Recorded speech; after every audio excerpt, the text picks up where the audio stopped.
આજે હું શેર કરીશ તમારી સાથે ચોખાના લોટની ચકરી બનાવવાની રેસીપી। તો એ આગળ મેં ચોખાનો લોટ 250 લઈ લીધો છે। હવે આપણે એમાં બટર એડ કરવાનું છે જેથી ક્રિસ્પી ને સરસ થાય। તો અહીંયા 250 લોટ હોય તો 50 ગ્રામ બટર લઈ લેવાનું આપણે। તો આપણે પહેલાં મેલ્ટ કરીને એડ કરીશું।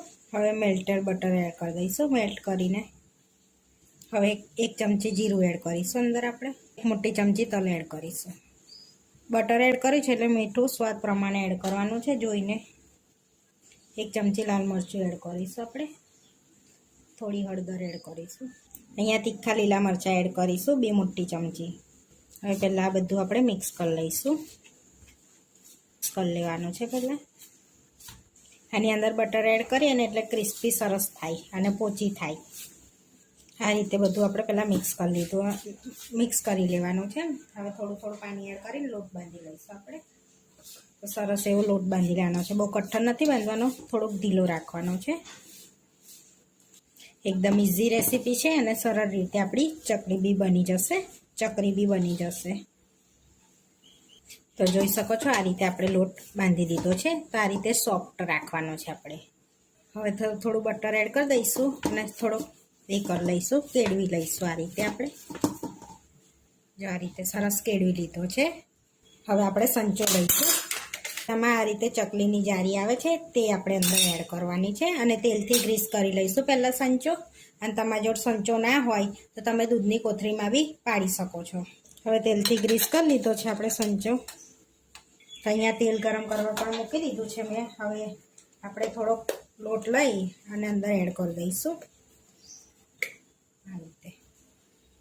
સંચામાં ભરી લેવાનો છે। હવે સંચાને બંધ કરી લઈશું આપણે પહેલાં। હવે આ રીતની પ્લેટ લઈશું આપણે, પછી એની પર આ રીતે સંચો ફેરવતા જઈશું અને આ રીતની ચકરી આપણે પાડી લઈશું। આ રીતે પહેલાં થોડીક પાડવાની છે, પછી એને આ રીતે ભેગી કરી લેવાની છે આ રીતે। આ રીતનો શેપ આલી દીધો છે ચકરીનો। પછી અહીંયા આ રીતે ચોંટાડી દેવાની છે આપણે। તો જોઈ શકો છો છે। હવે ઉચકીને બતાવું તો જોઈ શકો છો આપણે એકદમ ચકલી સરસ થઈ છે।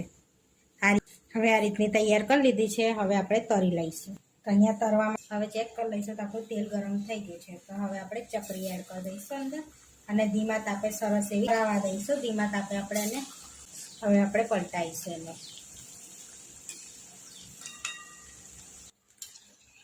તો આ રીતે આપણે પિંક કલર થવા દેવાનો છે ચકરીનો। તો આપણી સરસ પિંક કલરની એવી તરાઈ ગઈ છે। હવે આપણે કાઢી લઈશું પ્લેટમાં। જોઈ શકો છો એકદમ અવાજ સારો આવે છે।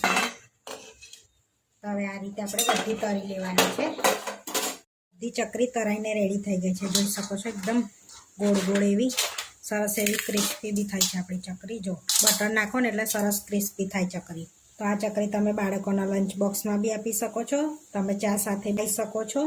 તો આપણી એવી સરસ ચકરી બનીને રેડી થઈ ગઈ છે। આવા વિડીયો જોવા માટે મારી ચેનલને સબસ્ક્રાઈબ કરો, લાઈક કરો અને શેર કરો અને તમે જરૂરથી ટ્રાય કરો। ફરી મળીશું નવા વિડીયોમાં।